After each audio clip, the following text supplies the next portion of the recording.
Ooh, I'm taking one of these. Oh, yeah. Did you get one? No, I want one though. Here, take one. You just hide it. Do you have an extra pen? Yeah, I do. Well, I can lend you. Yeah, I'll give it back. Oh, I couldn't believe that I was getting up this early again Yeah. for still. You See know, if that works. Yeah, that's. I'm gonna put this in Dr. Altman's directory info. Yeah, it just. I'm a morning person, but for journal club I live in Bothell, so I get up at 4:45. Ooh, you're way early. So I'm way early, and I always get here early, but I'm like, okay, I'm just gonna like knock my emails out and get a parking place and get everything done. And then today I did the food, so you never know. And then the traffic was really light today. I agree with you. I thought the same thing. I just live in Magnolia, but I thought, Oh yeah, I just zipped in here. The parking is nuts. it's horrible. It's all the construction guys. Is that what it is? And so last year they were heading, across the street. This way they're heading a totally different direction. So it's just like never ending. And they just we love Paul Allen and we hate Paul Allen. I know. All at the same time. And I guess between Paul Allen and Amazon. Yeah. Right? Yeah. It's not going to stop for a while. No. No. And it's a good thing. It really needed just a pick-me-up down here. But the problem with anywhere in Seattle is just you can't park. You can't park to do anything. Well, I swear to God, this is the city that hates cars. Yeah. And I know that sounds almost rude, but it's true. I was in Edmonds yesterday afternoon when the thunderstorm hit. Hey! How you doing, sir? Good. How you doing? Can we trust those boys? We'll find out this week. Purple rain. Yeah, that's right. Let's go with it. Let's hope so. You were there, I hope. I was. I can't imagine you sitting in front of the TV.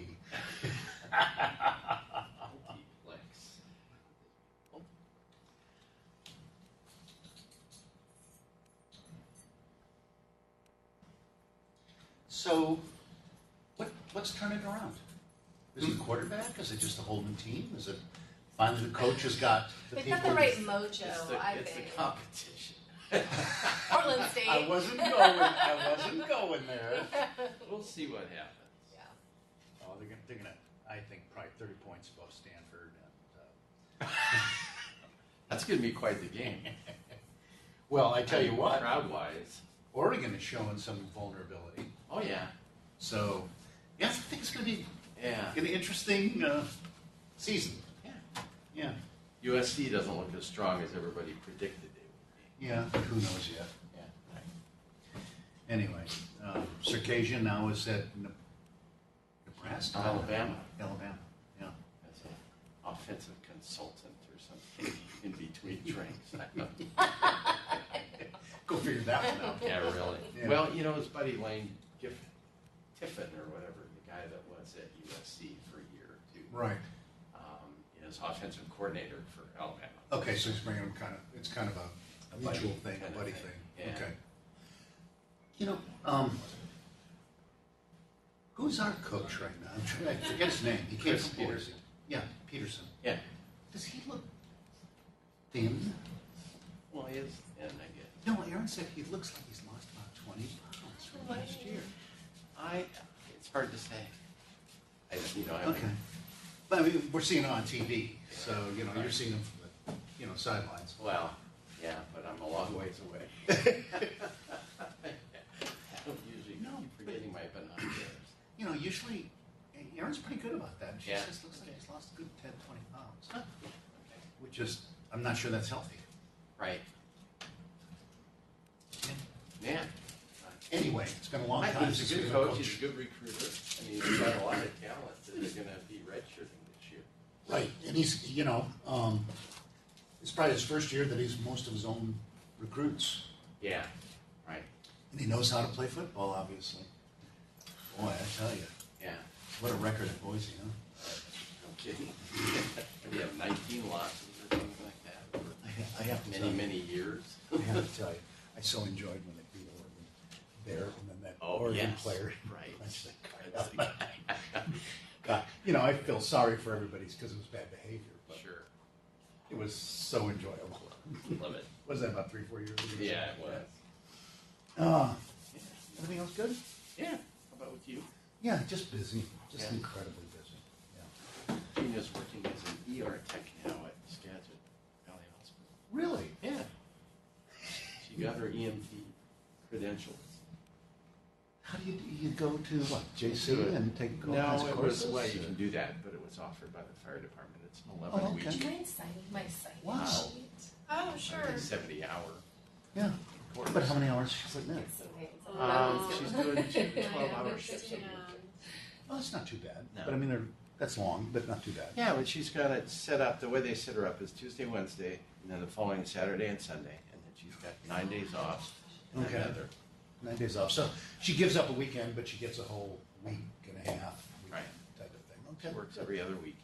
Yeah. Yeah. Very Keep good. me out of trouble. Or in trouble.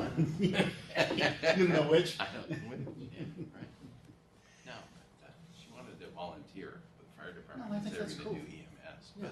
but just to very pass cool. the physical part of it, Yeah, how's she doing with that? walking. Well, she tried it out, but she had a bum hip when she did it, so Oh. she couldn't, you have to walk 2 miles in 30 minutes, which is with 25-pound pack. Ooh. So that's- Yeah, I'm thinking that's 2 a miles brisk in 25 minutes. You can do that.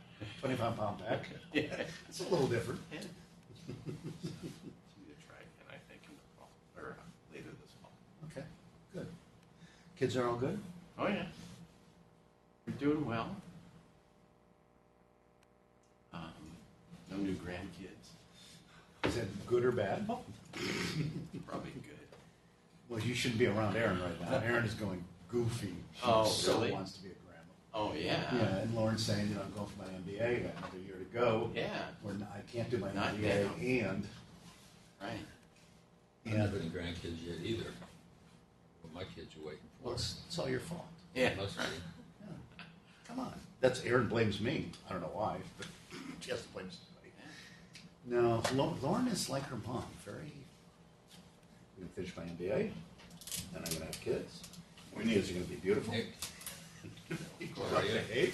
good. Oh, look who's here. Our Hawaiian. Yeah. We have an endless What time did you collection leave? of What these. time did you leave house? 5 o'clock. Okay. No traffic.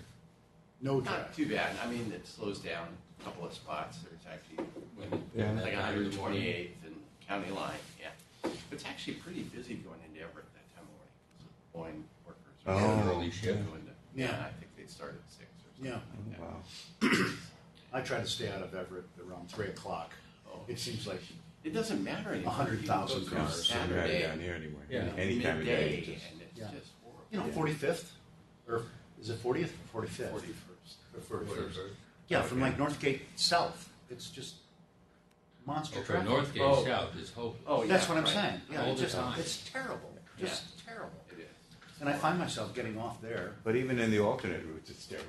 I know. Yeah, I Just mean, can't- there's you no can't saving sneak it. around Roosevelt, 15, Yeah, or right. that all Or go all the way over to 15th and try to zip your way down. It doesn't matter. They're repaving Roosevelt. Oh, Yeah, yesterday I was on there. Oh, Yeah, wow. it's crazy. They're taking away a lane and making a bus and bicycle lane. of course. There you go. And they're going to take away all the parking then. Well, Yeah, there's no more or parking less. here anymore because of all the construction. Oh, yeah. Yeah. All the construction guys were all Fine. checking You have to in. come early enough, you somewhat find a place. Yeah. In the front on Republican, there were. I was out on That was about it. Republican. I had to go all the way around. Yeah. It reminded me, one year we gave people access to the garage. Yeah. Yeah. Can we do that? I'll have to figure it out again, because there's a constant change in who's the administrator upstairs, and I never know who it is. So I don't even know who to go to. I'll talk to Drew or Bill about it. It'll probably. So one thing I want to comment, you know, when you had the fellows come up and introduce themselves, when you're online, all the lights were out. I couldn't see it. Couldn't see their faces. We'll do it again. Well, Do it with the lights on. well, you heard them. Oh, well, I met them both, so Yeah. that's not a problem. I mean, but Good for morning. people who don't know them, at least. Hello, good morning. Getting this to work perfectly is near impossible. Yeah. I'm happy. Never that you worked can listen. perfectly, I mean, You can decide. more than 2 weeks in a row. Yeah. No. Nice to see you. It's been a while. All right, how are you? Good. Nice to see Emily Riley with Yeah. Baxalta now, Oh. Shire. We have a new Shire's product. bought everybody. We have a new product approved. know. We have a new IG product approved. Okay. Like as of last week. Yeah, you can't, no advertising while you're in this room. Should I call Lori Joe? Is that who you're talking? You can do whatever you want, but you can't talk to me about it. Okay. I'll email you and try to meet with you at some We point lose our then. CME. Yeah. Oh, is that right? Yeah. Okay, well now I No know. promotion. Okay. Good to know. Thank you. Getting a little bit now. He's getting a little better. Anyways, nice to see you all. All right, thanks for coming. So I'll tell Drew to leave the lights up No, a little, only when only you're enough that they can introducing see stuff. you Yeah. on the What's screen. your sale? Takes me a while to like get like Life's a line lot up better in the now. morning. Yeah, Yeah. One more week. I remember Before How you you move doing? in. Yeah. Good. You can say So hello. what, what's something again? Sorry, I was just looking at this recording. It freaks me out. What's that? You belong, you give your storage, Most of them, yeah. perfect living, Because they only And send one that bedroom he, apartment. Oh. Oh. alone or That won't work well. yeah, No. in the same general neighborhood? Oh, yeah, that block away. It's just kind of interesting because I sent it in. I know, it's too big to send out. accidentally. Yeah, sorry, I was Yeah. typing it. I don't even know. Come on over. Why do we have one box like this? Well, that's my fault. I ordered a box of scones, but it's a box of I a read that scone. email, So- and I think that's more you. We can get it. That's all that they brought. Yeah, I was. So that's a special treat for you. Oh. It's confusing. It's okay, I needed to do it. Yeah. It's getting tough. It's, yeah, with all the construction, there's, Yeah. you know. It's just a change it. They're going a different direction this year. Last year they were going one way. This year all the construction guys are heading the other Yeah, way. but they're all, they're taking Oh, all yeah. I the. got it on the Yeah, desk. I know. I know. I used to have a spot on whatever the street is, Mercer, Yeah. around the corner. And Yeah. that's also, Exactly. because it's 10 hours. They come early.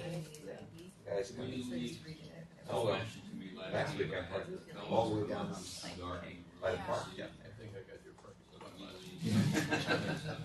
There's a lecture setting and then there's this setting. What's the lecture like? That's That's what what you we normally use. you work. No, you're How was your summer? good. The cruise? We cruised south, and then we did go to Europe. Yeah, That's what I thought. We went to Yeah. Scandinavia. Right. No, it was a great trip. Yeah. Oh. Nice. Oh, it's one of the glass. Yeah. I was thinking maybe you were giving Yeah. me back one of my bottles of wine they couldn't drink at the meeting. I can do that too. No, you. I'm not sure they I'll go over exist and drink anymore. at your house. You got it, if you take one of these, I need to know so I don't Yeah, mail but I it to never you. Been up fishing? Jerry? You been up fishing? You know, I've only fished 3 days this entire summer. They've had me just on the move. Yeah. Yeah. I was in Austin last week, before I was in Denver. I'm going back to Denver next week. And then Boston Are you gonna and go to New Orleans. war now that Gosh, you have been all over. All over the It's place. like vacation. Right. So I'm always. No, trust me, not vacation. Yes, so I guess we'll be the two doctors.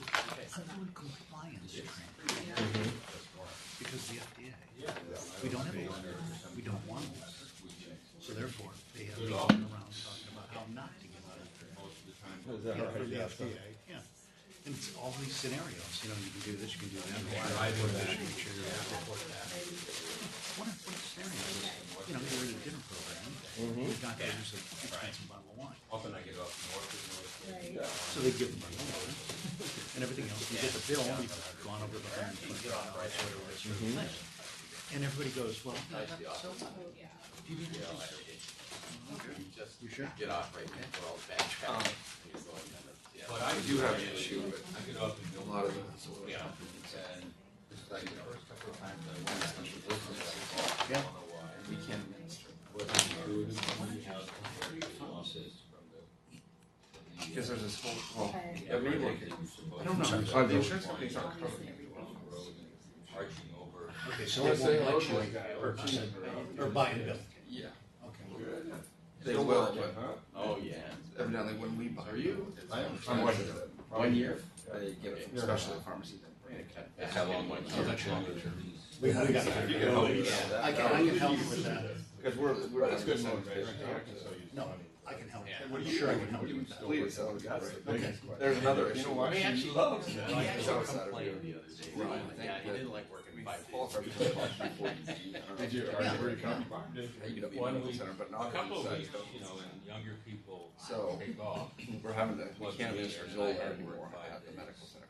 Some of them get Redmond, I have to drive They're over the opposed bridge. to giving it. In fact, I was gonna come over to your house unannounced, Special. because getting on the bridge coming At the- home, you know, at the without hospital. carpool. Yes. But I had to come back. Okay. Let me bring you a couple of things. And then if you could explain what the issues are, and then we go to work on it. You know, I someone's always had that work. Well, you know, the oldest is back. He's looking for a job. Yeah, know how that is. If anyone knows anyone that's an engineer that's got water, let me know. I could look He wants a water job. Let me talk to our, we have a parameters, a field rate. We actually met with. Oh, they probably There's no way we could Last patient, figure out to get around that issue. So every time you've been charged under electronic charge. Leading ignorance to the edge. The only people that Yeah. So he just was in Nicaragua for the week.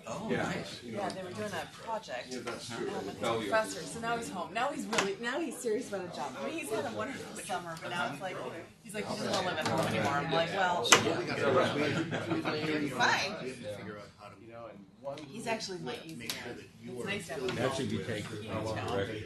He'll put just away. You're welcome. Yeah. Put stuff away. Where the other one's like, I can hear from home. How old are you?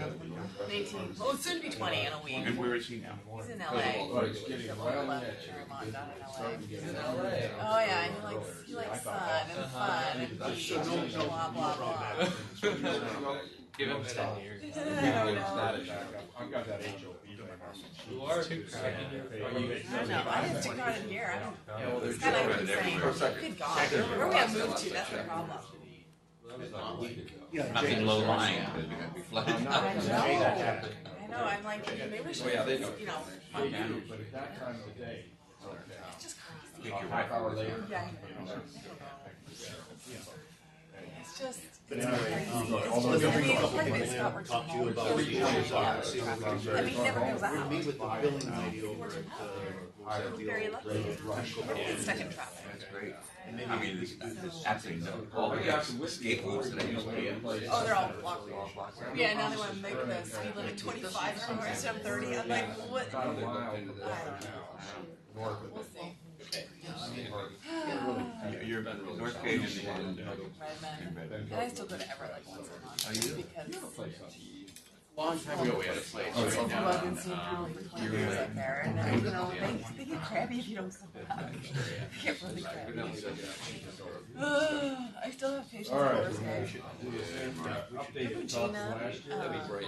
Good seeing you. It was good. Yeah, She's I know. Italian. She has an Italian maiden participation name. last year. We talked She's about probably like 10 years younger than I am. You were. I was her doctor. You were her doctor for years, and I still see her now. I see her kids, and she's always like, "You see doctors at all?" And I'm like, "Wow." I can't remember her last name. Gina. Oh, she's cute. She's really sweet. Thermo Fisher to be able to do it. Good morning. You're awesome, thank you. What you need to do? Jay, I'm Nick Manelli, retired allergist. Some places have them kind of. I come up there to stay smart. Me too. Get exposed to That's it. weird, isn't it? That's on your desk. Oh, okay, thank you. I have some product because I thought you Well, did. I was supposed to do anything like that. Yeah. I'm gonna do it. Oh, okay. Oh, good morning. Oh, yeah, I need your letter. Yeah. Is this from you? Were you living here or down? I was with you. Yeah. Go down. Okay, thanks. I'm enjoying it. Are you renting or are you going? Rent. Yeah. What's the rent? Well, I'm renting it. Yeah, I know. That's not bad. So the lower end to that building. Yeah. Say that's very good. One bedroom? Yeah. Did it have parking? Thank you for the glass. I looked at it. It's That's very why, nice. yeah, his parking. Well, well, no, it's one piece. I might break it up. I want to take two packages. What's all the products?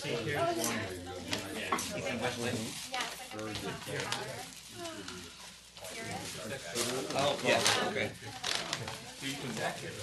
I just parked 4 blocks away and I started to wonder, am I the faster to walk? And you're near Whole Foods, too. Yeah, I'm right by the Whole Foods. Wineries.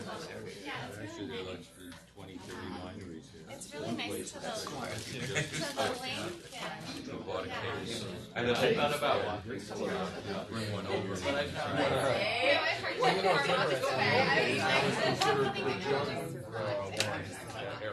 know. But it was usually not high. Christina. At least I was. Nice to meet you, Nick. I don't doubt that answer. Probably all the Hey, nice to meet you. Hot weather. So they should be able to do cabs and everything like that stuff. In theory, they should be able to do, you know, the Seattle, and then I did that. Sure, They might take that mark for other Redmond. I did that. I don't know a whole bunch. Just Oh, cool. And then I did Renton and Toledo. Is the Tri-Cities clinic still open? I don't know which ones are still open. I just have to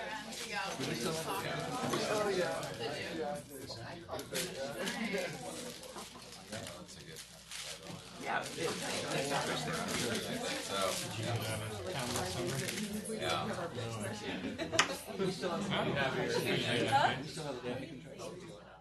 Oh, yeah. Oh, yeah.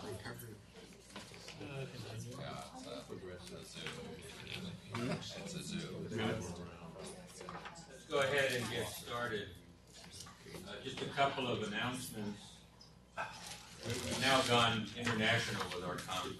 David Hagan, our fourth-year fellow who went back to Tel Aviv. David, I hope you're listening to me now. He at 5 o'clock in Tel Aviv in the afternoon, so he's much happier with the timing. He doesn't have to get up. And he said the broadcast last week was very good. Second announcement, we just came out with the newest directory for our allergy community. So I brought about 20 copies here, so I don't have to mail them. If you pick one up today, write your name down on a piece of paper that says directory on the top, and anybody in the room can take one. Then I don't have to mail as many of them out, but I need to know, obviously, who not to mail them to. Paul's going to give the second session. You may remember last year he basically gave us the basic science on molecular diagnostics, and today I think it's going to be more practical, how to go ahead and use these tests in diagnosis and treatment. Right. All right, thanks, Paul. Okay, so this is definitely audience participation, so we're going to leave the lights on so you can't sleep. So disclosure sign, nothing really to disclose. These are just in your slide packet just for reference. Again, if you don't notice as we go through the talk what we're talking about when those little abbreviations come up, this is just a list of component allergens, and this is pollens. These are foods of plant origin and foods of animal origin. So again, there's, of course, for each one of these allergens, there's multiple types, idiotypes, and so, you know, there's 1, 2, 3, 4, up to 24 or 30 if you're talking about wheat. It's crazy. But, and these are other things, latex, honeybee, wasp, yellow jacket, and you can even do cross-reactive carbohydrate determinant measurements by doing a test for MUX F3, which is one of the examples of a carbohydrate. This is another thing that's very helpful. If you can't remember the name of the allergen, you go to www.allergy.com. Paul, use the pointer on the computer if it's working. Okay, this is probably the only slide that I'm going to need to do that. But you can see allergen.org, and all you have to do is type in dog or cat or something like that, and it'll list all the known allergens for that particular allergen. And so if you forget the other stuff, then that's always helpful. And then the other thing that this is again a reminder from last time, we're talking about the different protein families, profilins, pathogenesis-related proteins, or PR10, procalcins, non-specific lipid transfer proteins, lipocalins, parvalbumin, tropomyosin, and storage proteins. These are all the protein families, and many of these are just pan-allergens that are associated primarily with oral allergy syndrome that we'll talk about a little bit, but some of them are pretty important.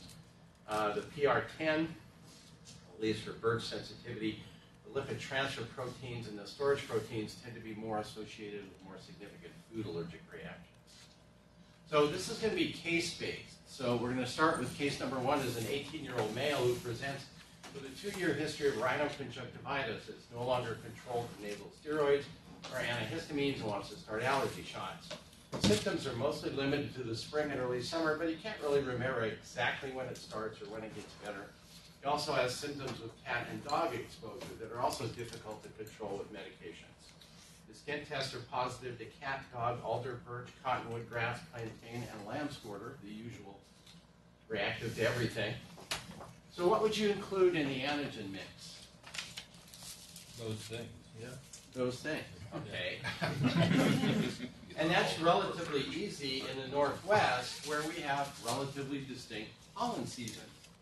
But what if you're in the Southeast, where grass runs from January to December? You know, and you know, does it make a lot of difference if you include all of those things? What difference does it make? Well, if you're going to include all of those things and cat and dog in reasonable amounts, you're going to have to give this person 2 shots. And so is there some way that you can identify really what's important in this patient that maybe you can get by with 1 shot? There's not a lot of research on comparing a molecular component-driven immunotherapy versus extract-driven immunotherapy, but some suggestions that perhaps adverse reactions are less when you have major allergens that are in the mix and less of them. And so some considerations, again, probably not so important here, but in other parts of the country perhaps. But this is where molecular diagnosis really helps, because you can identify pan-allergens. 15 to 30% of pollen allergic patients are sensitive to pan-allergens, and those are allergens that are present in virtually all pollen. And so anything, they'll show positive. We've all had patients like this that have positive skin tests to every pollen.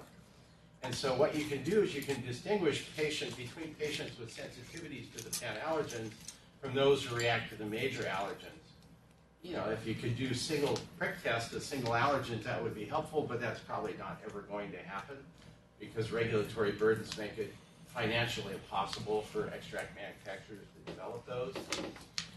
Some people just test to an irrelevant pollen, so they have palm in their mix or in their battery, and if palm's positive, then you know they're pan-allergen.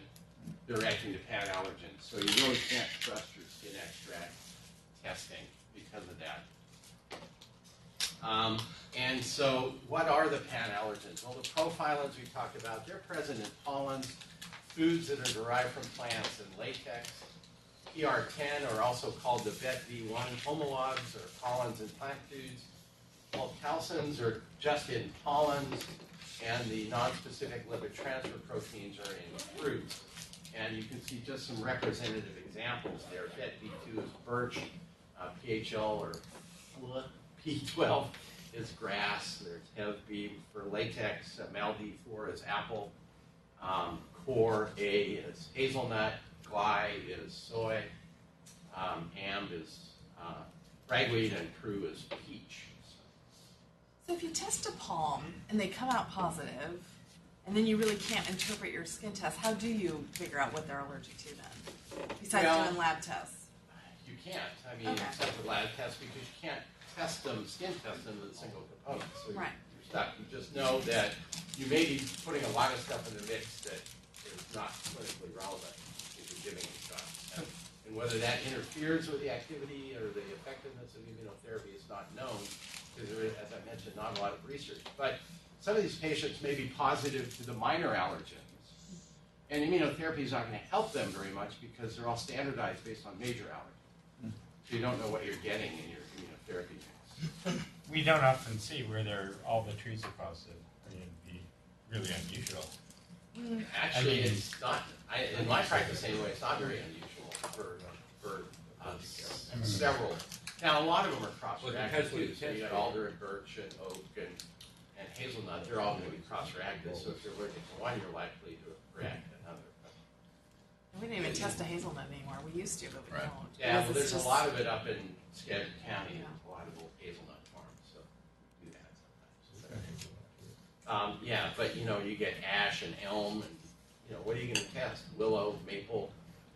They react to all of those things. Well, that one question, since I sometimes tend here and in our practice, I know you make one entire mix here for cat, and we don't do that, so that's like 5 ml of cat. I'm just wondering, to discuss that, the rationale of how much do we need to have a potent allergen for that. We usually put 2 ml in and we'll mix it with other things.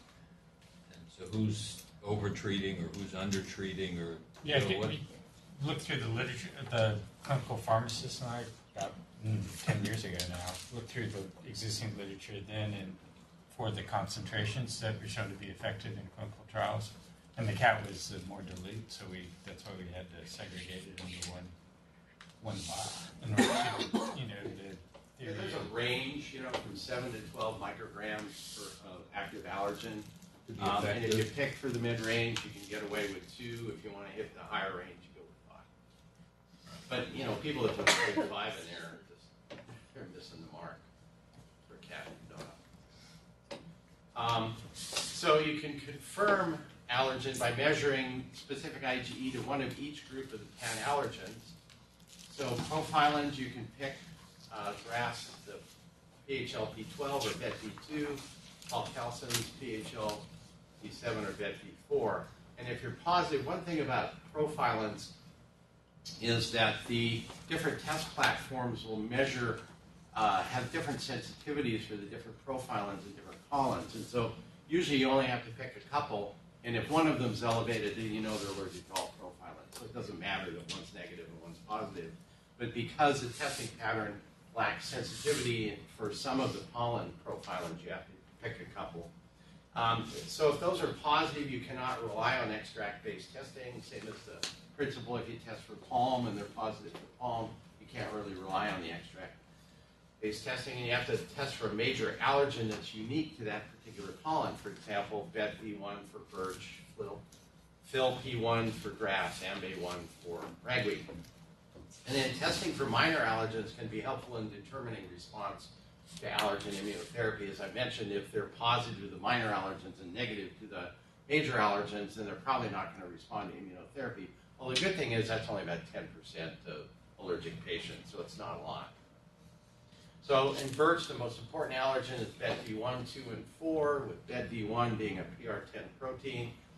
95% of birch allergic patients will react to BETV1. It cross-reacts with all the other tree pollens, though, to a certain extent. BETV2 is a profilin, so it's present in a lot of different fruits and foods and things. And for people on the east side, Russian olive is a marker, OLE1. Paul, Right. Yeah. Did you come across anything with the density of the antigens, like per gram of pollen? I mean, I'm just thinking of the clinical relevance. I mean, we call BETV1 the major antigen. I mean, is it 80%? You know what I'm saying? And in other words, you could argue. Yeah. I did that on the last talk, and there was, it's 80% of pollen extracts will contain, or 90%. So yeah, there's data on the density or the serodominance or whatever you want to call it on all of those. Yep. The major grass allergens are FIL-P1 and 5. Those little asterisk and carets there just designate whether you can get them individually or you can only get them by doing the ImmunoCap ISAC, which, by the way, is very hard to get. If you're going to be doing this, you probably should get the kit from Thermo Fisher in your office, because I tried several different labs to order this, and no one knew what I was talking about. What's the cost? You know? Did you check it out? To do the Isaac, it's Mhm. about $250. To get how many antigens? 50, Oh, no, 117 different individual specific Sounds okay. IgEs. So really, we need to roll this out to the naturopaths. Because we charge about the same amount, and those people don't get their insurance paid anyway, and Right. they give us more information. Sure, and then you get that many more people who don't know what to do with the information. All right. So major allergen for grass. 90% of grass allergic patients react to one of these two. The 10% we talked about may be positive to some of the more minor allergens, 2, 4, or 11. But that, again, is only 2%. They'll be negative to the major allergens. These are homologous with groups 1 to 5 in most other grass species, including the Poitier and Kentucky bluegrass. One thing, there's probably way too much information on here, but Bermuda grass major allergen is SIN-D1, and it has partial reactivity with Phil-P1. And so you don't usually actually need to test separately for Bermuda grass because there's enough cross-reactivity that almost everyone who's positive to grass will be positive for Bermuda grass. And one way you can tell, okay, what's the difference? Are they really Bermuda grass allergic or northern pasture grass allergic? Is you can do Phil-P1 and 5, and they'll be positive Phil-P1 and negative to Phil-P5. So not a big problem here, but certainly people who travel or go down south for the summertime and stuff, it may be an important issue. Ragweed, Amb-A1, Russian thistle, sagebrush, plantain, those are all the major allergens for the different pollen species. Are those unique to those weeds? Yeah, these are generally considered unique, and these are the ones that are markers for primary allergy to these. Profilins, generally, and we'll talk a little bit more about those. If you're grass sensitive for oral allergy syndrome, you're usually sensitive to the filins, so you're going to react to fruits that have a lot of filins. If you're bird sensitive, it's going to be BET-B2 and it's PR10, so it's a little bit different. So again, somewhat limited use. It's more probably academic or individual patients that you do this in. It wouldn't be something that you do a lot of this, but probably it's what this test is best for, is identifying the major antigens and allergens. But it comes in handy as well. So this is case number 2. So you have a 5-year-old patient who would really like to have a new dog or a cat. They have a dog that denies symptoms with exposure to that dog. Surprise, surprise. But admit that some dogs can cause sneezing and rhinorrhea. They would also like to get a cat, but aren't sure whether this would be safe. Skin tests are positive to cat and dog. What would you advise? Don't get a cat or dog. Okay. So how can molecular diagnosis or component resolved diagnosis help? Well, this goes on to prediction of risk. And there are some specific allergen components that have been identified that have an association with an increased risk of clinical disease. So cat, for example, in a Swedish study, patients that had a high level of specific IgE to LD1 had a much higher risk of asthma. So, you're always wondering about the kids and the cats, and they still have a cat, and how much risk are they going to have of, they've got rhinorrhea now, but are they at risk with continued exposure of developing asthma? This might be something that you can measure, and that's readily available, FeLD1 levels. Another study in Sweden looked at if you were allergic to greater than 3 animal allergens, so they had mouse and horse and cat and dog, that was associated with severe asthma in that patient population. Interesting thing about dog is CAN-F5, which is not present to a large degree in the dog extracts, but is present in some. It's a prostate kallikrein, so it's only present in male dogs, and there are some patients who will only react if they have high levels of this allergen to male dogs. And then cockroach, high levels of those 2 allergens are associated with the severity of lower airway disease. So the test can help you predict risk for individual patients. So case number 3, 14-year-old patient comes to the office. His mother is concerned about increasing food allergies. He complains of throat pruritus and swelling when ingesting peanuts, apple, peach, and kiwi. He also has seasonal allergy. Skin tests were positive to peanut, hazelnut, but negative to apple, kiwi, and peach. What would you advise this patient to do? Does he need an EpiPen? Generally. So we have to mix. How many EpiPens? Well, peanut. Well, you said peanut. I was looking at the other ones. Apple, kiwi, peach. Yeah. I would probably do my peanut component test. What? I would do a peanut component test, and just to see where like his era H8 and his era H2 are. And then I tend to give these kids EpiPens, but the weird thing is I have a lot of these kids. They can eat peanut butter just fine. It's the peanut. So I always ask that question because it's crazy. I don't know if it's how the peanut is processed. So if they're okay with eating peanut butter or Reese's peanut butter cups, I just tell their family to keep doing it. And probably the amount of peanut in peanut butter compared to peanuts. Yeah. You know, there's a lot less peanut in peanut butter. Well, not really. Well, I mean, it's significant differences, though, between eating a couple of peanuts and having a teaspoon of peanut butter. I think you get a lot more peanut protein. That's a lot of butter and other stuff, similar amounts of processing. So some of this comes down to what's the risk of systemic anaphylaxis if you have oral allergy syndrome.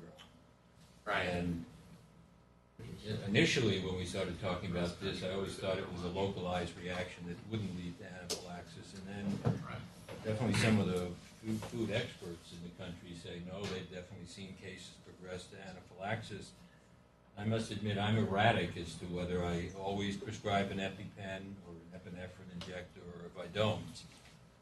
I don't know what around the room. What I think they do rarely get systemic reaction, but the vast majority don't. And obviously buzz them up. I tell them not to eat it, but I don't generally give EpiPens just for oral allergies. So if we had a patient who had oral allergy and they died, and you could be in trouble. Yeah.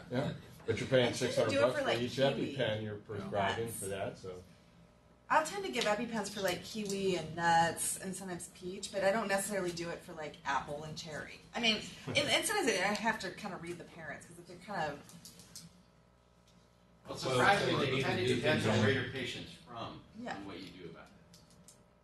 Well, I don't know. We ought to have better answers than this. well, I'm an internist allergist, so I'm not seeing the little tiny kids. Maybe you'll be more worried about little kids with oral allergy syndrome. I'm not that worried about adults. Little kids usually don't have that. Yeah. You know what? Because I've had kids have systemic reactions to kiwi. And they're really grass pollen allergic, and like I've had kids that like they'll break out in hives and their eyes will swell with kiwi. Like you'll do, and I'm like those make me a little nervous. So in some ways, component resolved diagnosis can help you solve some of these dilemmas. I mean, right now it's a lot of opinion and personal experience and things like that, and there are some things that can sometimes be helpful. So, yeah, do you tell them to avoid peanut and hazelnut because the skin tests are positive then? Well, that's an interesting question. I mean, certainly you probably tell them to avoid peanut, but whether you tell them to avoid hazelnut, I mean, what would people do? Well, let's go back to peanut. Mary said she would do. That's the one that really the only one I'm using in everyday practice is component analysis to measure 8 and 2 especially, but the whole panel. So wouldn't that help you sort out the peanut anaphylactic risk? Yeah. Yeah. The others, I don't know. I haven't been using component analysis for other nuts. Well, actually, it's probably not very valuable for other nuts. Generally, it's not a lot better because there isn't a lot of information out there on nuts, with the exception of hazelnut. And the only reason there's a lot of information on hazelnut is because it's a very common allergy in Europe. They've done a lot of studies using component resolved diagnosis for hazelnut. But all the other nuts, it's really not very helpful. Okay, so let's look at this. This obviously is of interest because we have a lot of differing opinions, so I think it's worth talking about a little more. So generally, your risk of having a severe reaction depends to a certain extent on what protein family that you're allergic to. So if you're allergic to the non-specific lipid transfer proteins like peach and that particular hazelnut or walnut or ERA H9 or the wheat Tri-A14, then you're at higher risk. Or the storage proteins, ERA H1, 2, 3, 9, and 14 in hazelnut, soy, Gliam-4, a PR10, or wheat omega-5 gliadins, those are higher risk protein families. But if you're profilins or other PR10s, and soy is a unique one, I should note, among the PR10 proteins. It's associated with higher risk than the other ones, which are ERA H8, Core A1, the apple, cucumber, and so forth. So just this little table shows you, what are the high-risk proteins in foods and what are the low-risk proteins. And you can see for peanut, hazelnut, walnut, soy, rosacea fruits, and wheat, what the higher-risk components are. And then these are peanut. So ERA 2, 1, and 3 are all seed storage proteins. 5 is a profilin. 8 is a PR10. So it's a pan allergen, just like 5. Non-specific lipid transfer proteins, ERA H9 can be important. ERA H6 can also be important in people of European descent because they tend to have higher levels of that component compared to 1 or compared to 2. And ERA H2 and 6 are... I'm sorry, if you go back 2 slides, is it fair to say at the moment this is sort of the take-home message or the most important slide in the set?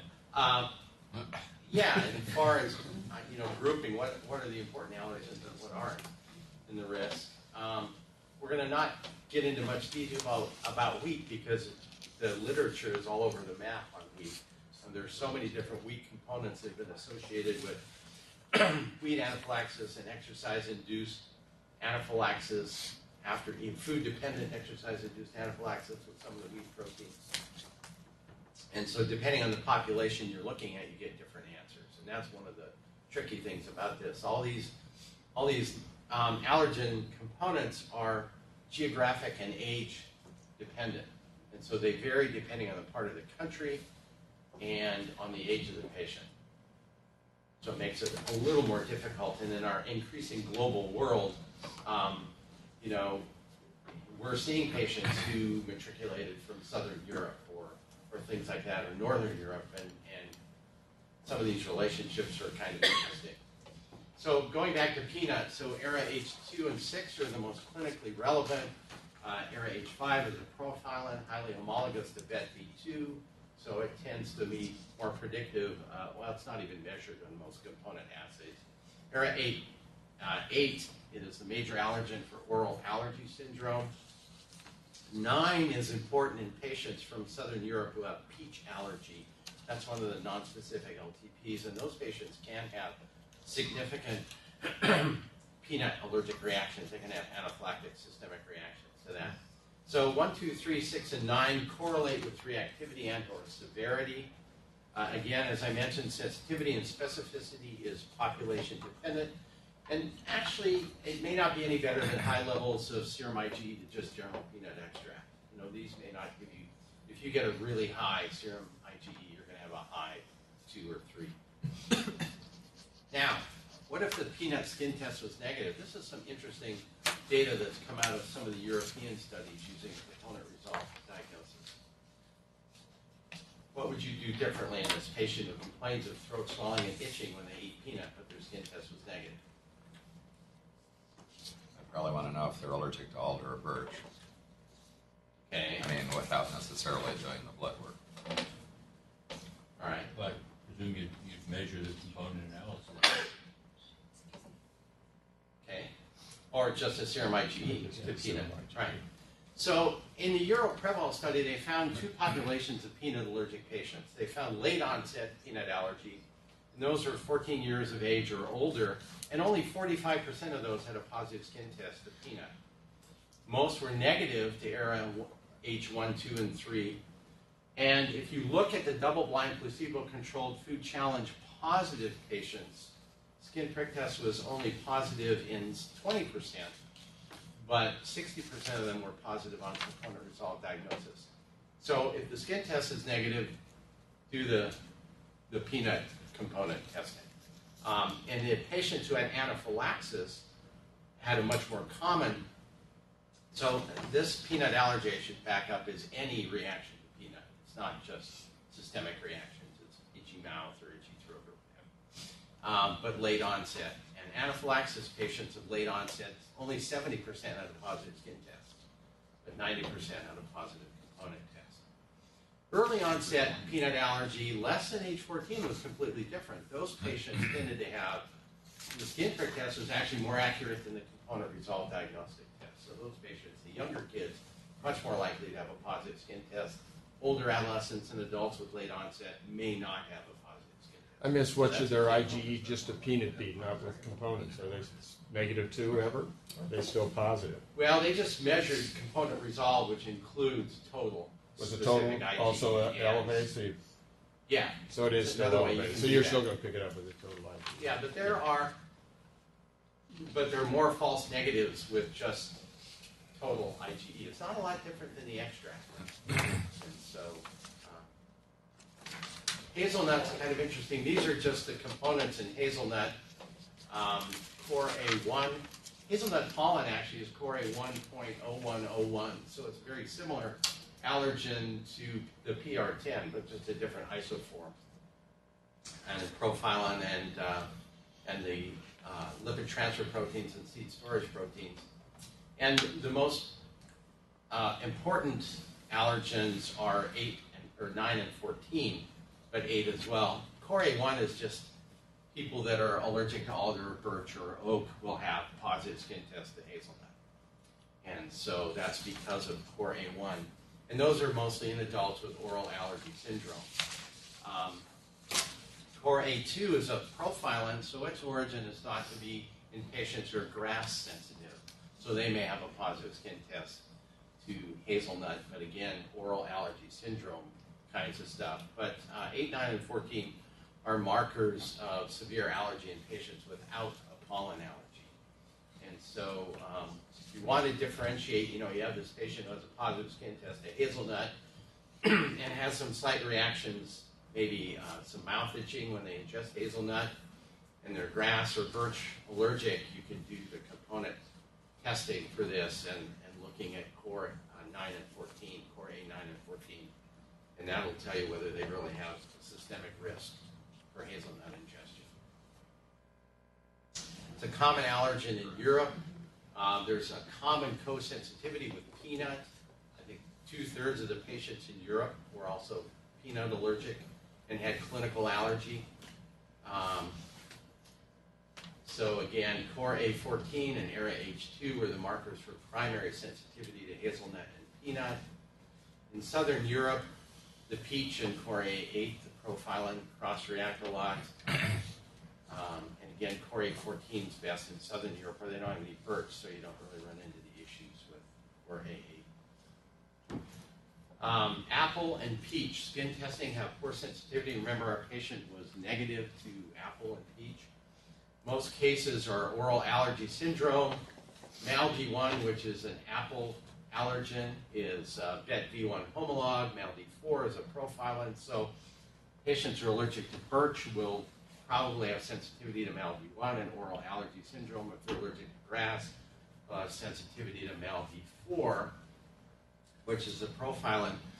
But in Southern Europeans, sensitivity to one of the apple proteins, MALD-V3, which is the non-specific lipid transfer protein, is frequently associated with a severe allergy. And those are patients who also have peach allergy. And oftentimes, the peach, Pru-P3, is their primary sensitization. And can be severe. So kiwi was mentioned. These are the main components in kiwi. The major allergen is ACT-1. Most patients who are kiwi sensitive are monosensitized to ACT-1 of the ones who have severe allergy. There are some geographic and age differences. Patients who have oral allergy syndrome with kiwi are usually positive to ACT-8 or 9. So that's the pollen kiwi fruit allergy. And then if they're latex kiwi allergy, that's ACT 11.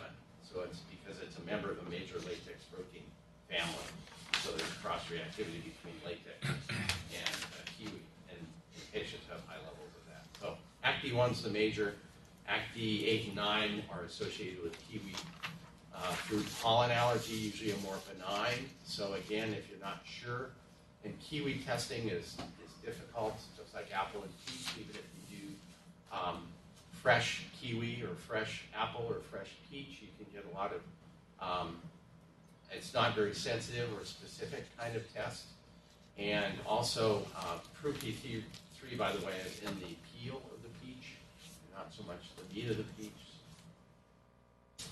So kind of the ins and outs. There are maybe some helpful things that component resolved diagnosis can help clarify in patients who present with iffy kinds of oral allergy. Is this risky kinds of stuff? So case number 4, 12-year-old with a history of moderate anaphylactic reaction after ingestion of tofu. Also has a history of throat swelling and itching with ingestion of peanut.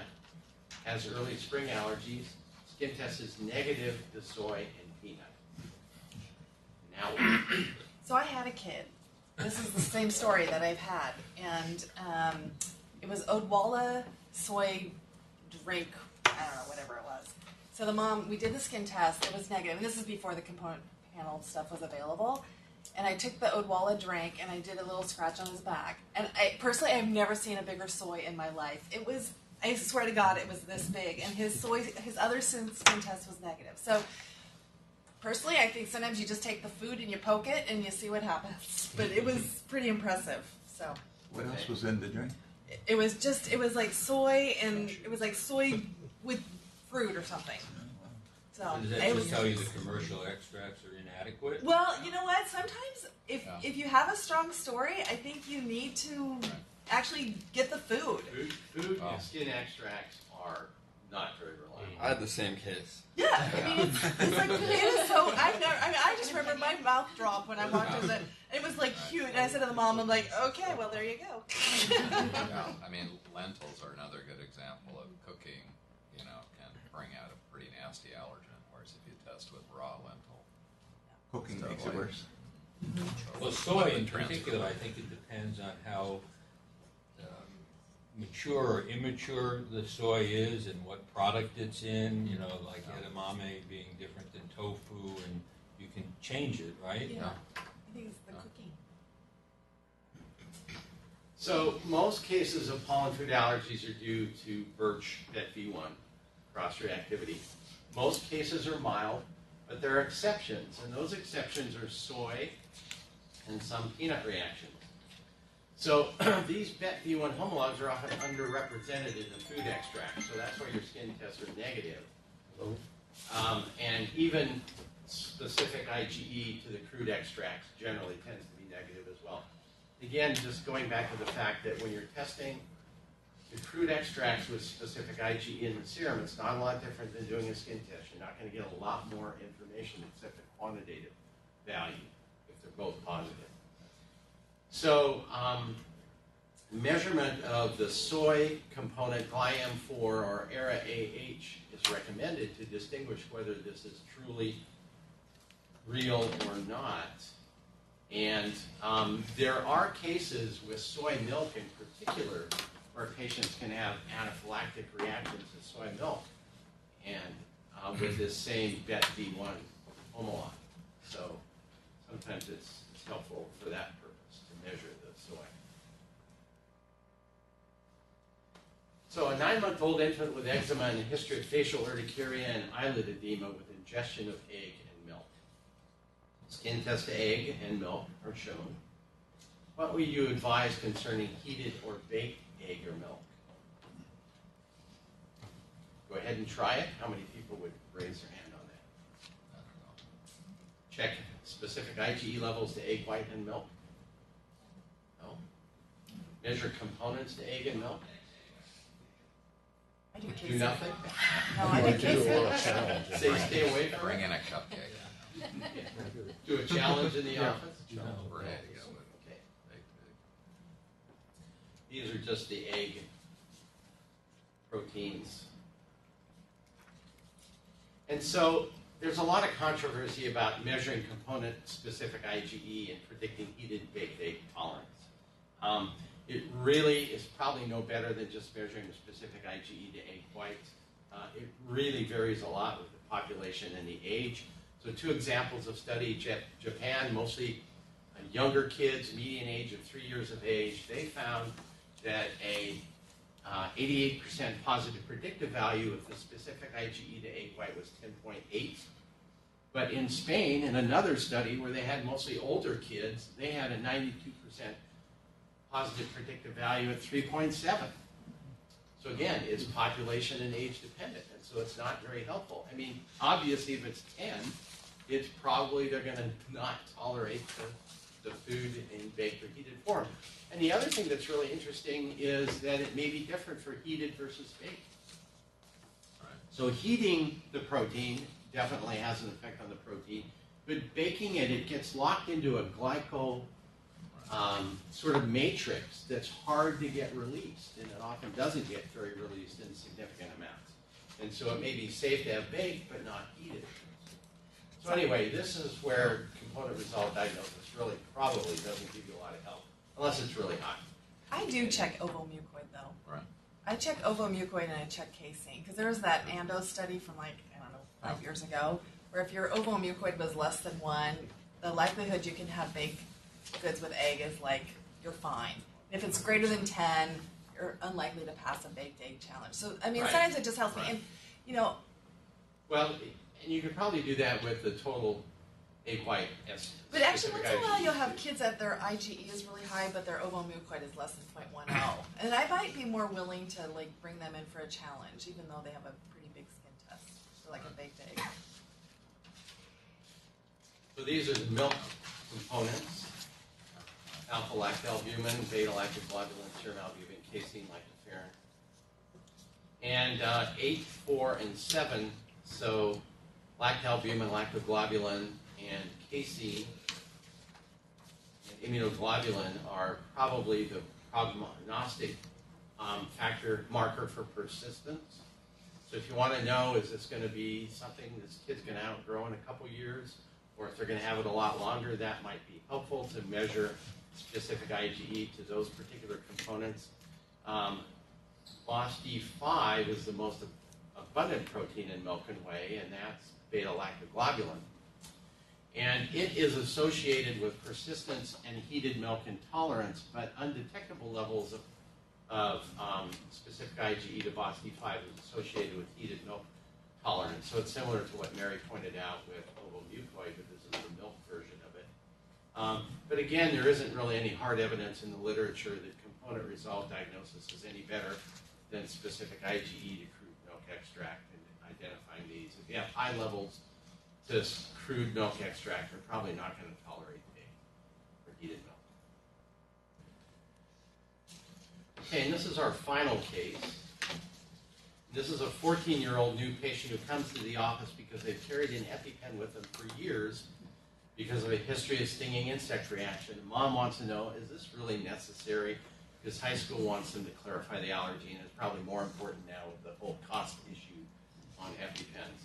So the history is at age 5, he was stung by an insect and immediately developed hives, shortness of breath. He was treated in the emergency room with EpiTimes-2 and steroids. Mother doesn't remember the type of insect or whether the stinger was left in the sting site. His skin tests are positive to honeybee and yellow jacket at 0.1 microgram per ml. So obviously a candidate for venom immunotherapy. What venoms would you use?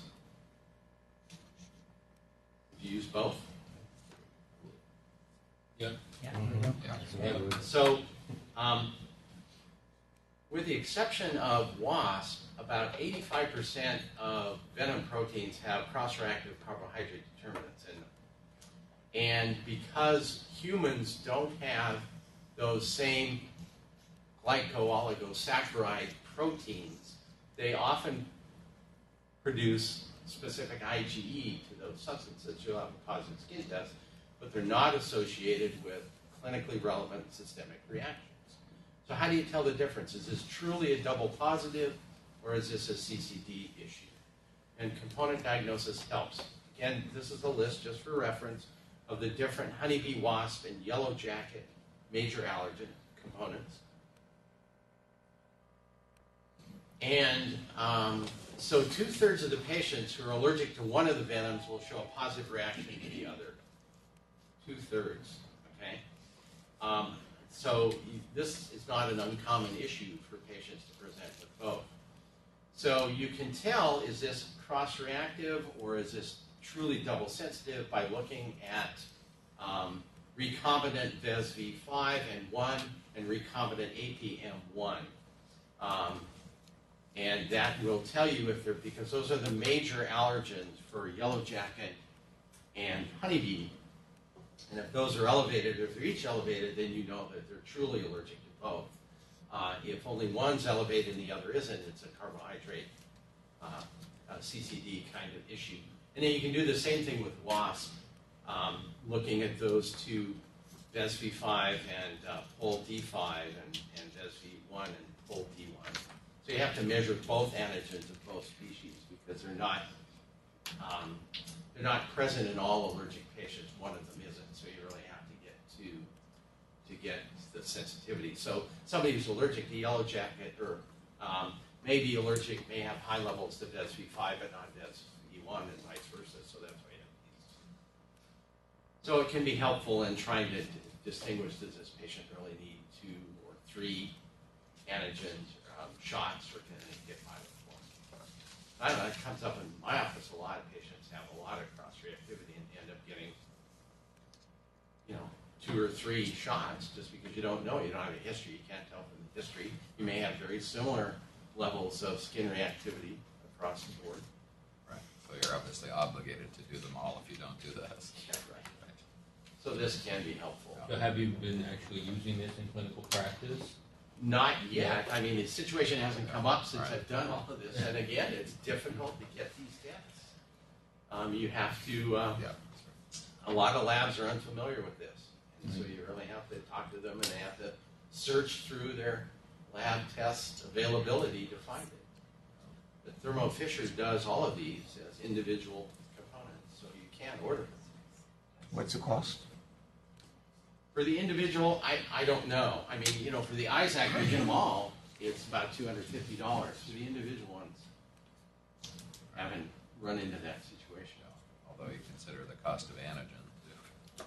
Yeah, but your insurance usually pays for the antigen. So I usually tell patients that, before you have this drawn, talk to the lab people and see if your insurance is going to pay for it, because your options are 2 shots versus 1. That's the only reason we're doing it. Right.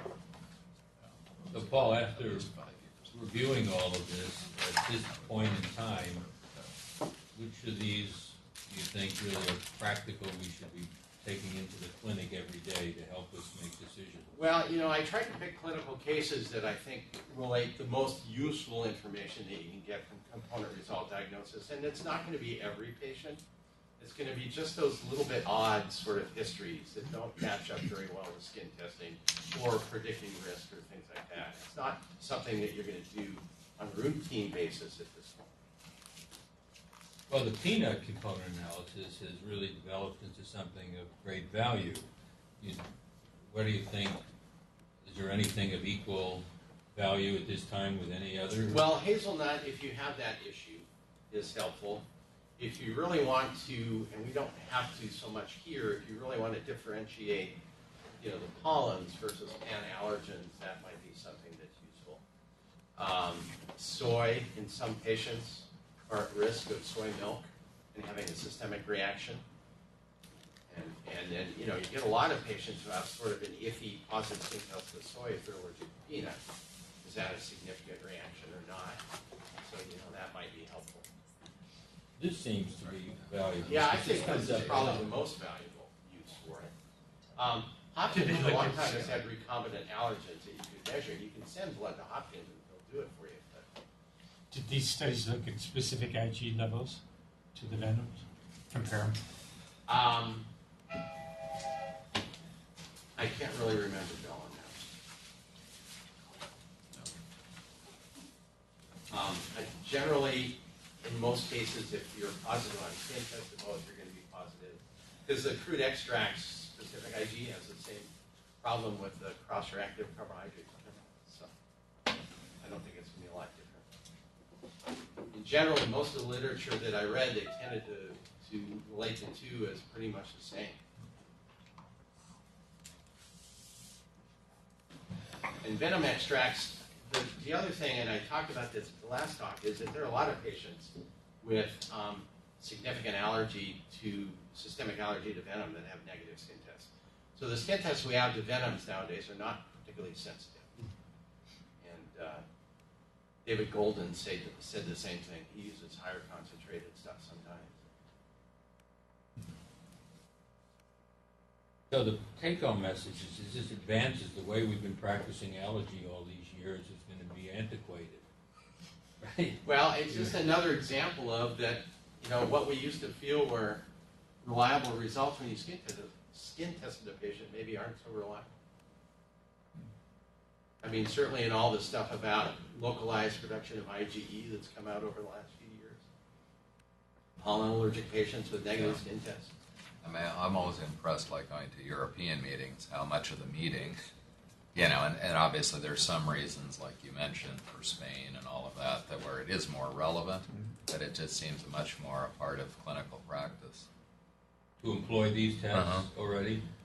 The problem is there's still a lot of data that's missing. Right. You know, the tests were available long before anybody had really done the research to find out how clinically useful they are. Right. And so there's limited points that I try to show where there is some perhaps clinical utility, but there's a lot more research that needs to be done, and particularly because of the population and geographic differences. And there isn't much done in the U.S. at all. No, You know, almost all of it's in Europe. Talking about another controversial area, David Jong, who's with us today, is next week's speaker, and he's going to be talking about the usefulness or lack thereof of patch testing. Similar kind of issues. Is there any value in patch testing to foods? One that always worries me is patch testing to metals to figure out what to do about people with metal implants. Seems to me that we're completely flying by the seat of our pants there. So that should be a fun discussion as well. Okay. Excellent. Thank you, Paul.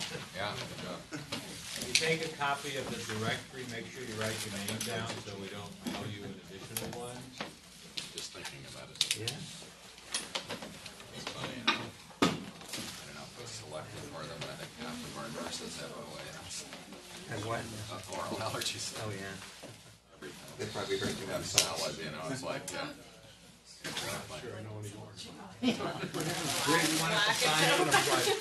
The page that says directory, I wrote. Have you heard about all that? There's some pushback from the business manager there at Mac. See, are we able to park down below? I guess I don't think so. I have to. It's really hard to park on the street nowadays. I'm trying to fill in. Have to get up I earlier. paid. I'm not kidding my boss. Like an hour earlier. But all the construction guys have the parking That's spaces. right. I'll see what I can work out. The trouble, I have to have Bill help me with that. It's just the whoever's at the front desk, changing, they don't know the context. Take all this with you for lunch. Yeah. Has there been a discussion at Mac of that? So, and who are the different people? Who's Matt Smith? He's the clinic administrator. So it's kind of held up his appointment. So I don't know the Gotcha. specific question. Well, I can ask him. I know they've been, this is the primary thing. You can take it to North. You can take it to North Carolina, wherever you like. It's amazing how long that is now. Guys, take some more food. Take it, yeah. That might help. Connect with Just special, yeah. just what the issue is, and then I can focus on it. Oh, well, if you, yeah. Like, Exactly. giving teammates to be staff for EWMC. Gotcha.